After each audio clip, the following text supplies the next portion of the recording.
Para mim, o botequim, por si só, não representa muita coisa. O que representa para mim é o ambiente que a gente encontra em alguns botequins e não necessariamente eles estão em alguma região da cidade. Aqui na livraria, a gente tem esse espírito de congregar as pessoas que querem curtir um ambiente agradável, sem muita frescura, entendeu? Então, a nossa ideia é frequentar lugares que propiciem a gente esse ambiente, um ambiente que permite a entrada e a saída, permite, não se preocupa com as questões sociais e outras questões, está mais preocupado com essas relações humanas que são mais claras nesses ambientes menos contritos, menos formais, né? Para mim, o que importa é o ambiente de botequim, não necessariamente o botequim. Eu discordo radicalmente, que o que importa é o botequim. Primeiro pelo seguinte, estão querendo acabar com os botequins. Estão inventando para as pessoas, talvez as mais novas, que o botequim é um negócio pré-fabricado. Daí as franquias, que eu odeio tanto, que acho que foi a razão pela qual vocês vieram aqui atrás da gente. Então estão se proliferando pela cidade essas cadeias, que eu chamo de McDonald's de bêbado, que são uma grande mentira, porque eles tentam reproduzir o clima do botequim, que é o que você disse que gosta. Eu não tenho nada contra, só discordo nesse ponto. Depois tu fala, mas eu estou falando primeiro. O botequim é que importa. E o botequim é o quê? O botequim é o botequim, ele não tem filial. O dono do botequim é a identidade do botequim. Você chega chamando ele pelo nome, você troca o teu cheque por dinheiro, você pendura a sua conta, você conhece o garçom pelo nome. E ele é um pé sujo, ele não tem letreiro, ele não tem glamour, ele não tem nenhuma mentira. Ele é super franco naquele negocinho que ele é ali. Então o botequim é um troço que eu admiro profundamente e cultuo porque acho que está acabando. Porque estão inventando essa mentira de que o clima do botequim é mais importante do que ele. Não, eu só quero dizer rapidamente que o que eu quis dizer é que eu acho que esses botecos de grife não reproduzem o ambiente do botequim. Mas apenas assim, o botequim, para ser um botequim, não precisa não ter letreiro, não precisa não ser uma coisa que você se sinta bem atendido, por exemplo. Os botequins que eu frequento não tem nenhum tipo de frescura, mas eu sou identificado lá, os caras me reconhecem, eu reconheço os caras. Então, assim, essa ideia de que o que eu falei está equivocado por conta disso, eu repudio. Eu repilo. A tréplica. Isso aqui, por exemplo, é um momento clássico de botequim, porrada no balcão. Mas eu vou dizer a você, eu sei o que você quis dizer, mas o que esses caras que têm essas redes querem dizer é isso, mentindo. Ao clima do botequim, aí ele põe uma paredezinha suja, um tijolo imundo. Eu só quero dizer que não foi isso que eu quis dizer. Pode ser que seja o que eles queiram dizer. O que eu falei foi isso. O botequim é esse ambiente que eu quero ter, que é como se fosse a nossa casa. Não, eu não vou meter minha colher nessa polêmica, não. Mas o que eu acho fundamental é o seguinte. Eu acho que o botequim, ele é um retrato. E quando eu penso em botequim, eu penso muito nessa visão próxima ao que o Edu falou. E o botequim é um retrato do Rio de Janeiro, por quê? Porque essa é uma cidade que durante muito tempo, até pelas características da própria estruturação da República Brasileira, o povo, as camadas populares, eles nunca tiveram um espaço clássico de exercício da cidadania. Porque durante muito tempo o analfabeto não podia votar, né? A mulher não podia votar, o voto foi durante muito tempo censitário, até a proclamação da República o voto era censitário. A inclusão das camadas populares depois da abolição da escravidão foi um processo muito difícil. Então não havia um espaço clássico de exercício da cidadania. Onde é então que o cidadão popular do Rio de Janeiro, o carioca, exercia a sua cidadania? Ele não podia exercer no parlamento porque ele não podia votar e nem ser candidato a nada, né? Os espaços clássicos de exercício da cidadania eram vetados às camadas populares. O botequim era e continua sendo um espaço de exercício da cidadania. É onde você se informa, é onde você discute política, é onde você discute futebol, é onde você pode exercer esse espírito carioca, que é o espírito da rua. E o botequim é Rio de Janeiro, porque o botequim é a alma da rua. Nós somos uma cidade que foi civilizada pela rua. Uma cidade caracterizada pela forte presença dos africanos, que tem essa relação muito forte com a rua.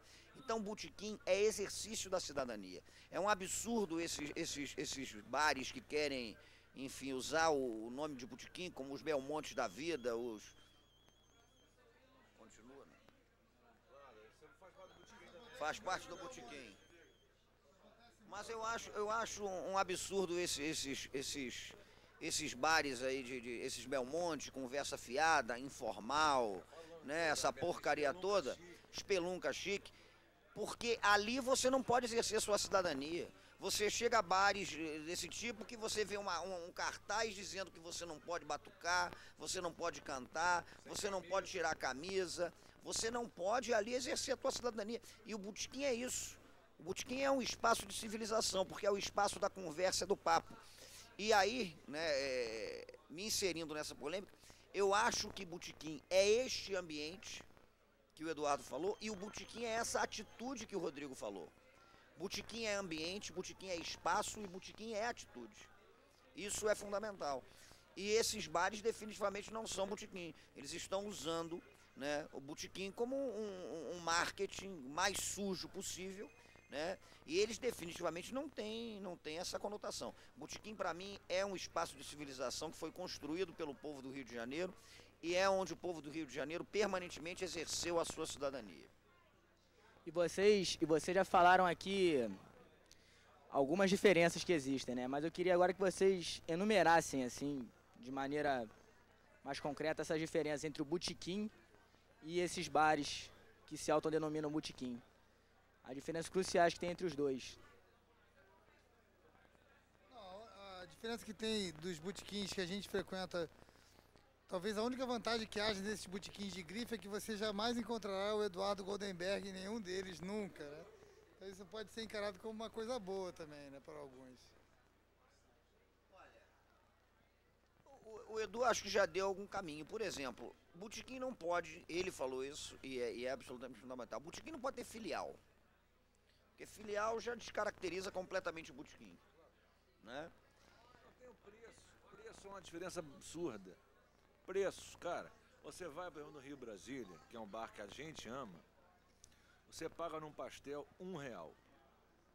Joaquim faz. R$1 não paga um anel de cebola de um pastel do Belmonte, por exemplo. Onde você paga, sei lá, R$4,50 num pastel, R$3, não importa. Preço é uma diferença absurda. E a outra coisa, que aí eu acho que é o fundamental, a gente pode ficar enumerando aqui 1 milhão de coisas. E o Simas acabou de lembrar a história da filial. Vou te contar só uma história que é elucidativa com relação a isso. Um bar que a gente também ama é o Bar do Amendoeira, que tem esse nome graças a uma amendoeira frondosa que tem em frente a ele. Fica em Maria da Graça. Fica numa esquina e tem uma árvore monstra, que é uma amendoeira, e as cadeiras todas ali embaixo. Eu pergunto a você, você abre uma filial da Amendoeira na Dias Ferreira, no Leblon, que é o bairro mais escroto do Rio de Janeiro. Aí vão abrir lá a filial. Cadê a amendoeira? Não tem. Então a característica principal daquele botequim é a amendoeira. Como a principal característica do Rio Brasília é o Joaquim, o dono, que é um cearense com esse nome, e o garçom que chama-se Deus. Vai abrir um Rio Brasília filial e vão fazer o quê com o Joaquim, com a Terezinha e com aquela batidinha de maracujá? Então não existe. A principal diferença, eu acho que é a primordial, né? É a questão da filial. O botequim autêntico não tem uma filial. E aí tem o preço, tem a opção de outras coisas. Eles conhecem mais de botequim do que eu. Mas é porque eu me irrito com franquia. E essa questão aí desses botequins estarem na mídia de forma avassaladora, assim, você vê eles falando o tempo todo. Essa questão da mídia é interessante, porque por um certo lado é bom, porque hoje em dia, por exemplo, outro dia fomos pro Bar Brasil aqui na Lapa. Quer dizer, é bom, não é bom, mas fomos no Bar Brasil da Lapa, eu fiquei impressionado porque de 3 meses para cá, 4 meses para cá, inauguraram várias dessas cadeias de botequins ali na Rua do Lavradio, na esquina da Mente Sá com a Lavradio. eu não vou nem saber dizer os nomes, mas tem N botequins parecidos. Informal. Não, fala o nome dos criminosos, cara. Isso, eu não frequento. Mas eu vi lá. Eu cheguei no Bar Brasil, não tinha ninguém. Um chopp maravilhoso. Comidinha sensacional. Não tinha ninguém no Bar Brasil. Saindo do Bar Brasil, todos esses bares completamente lotados e o Bar Brasil ali, uma demanda sem.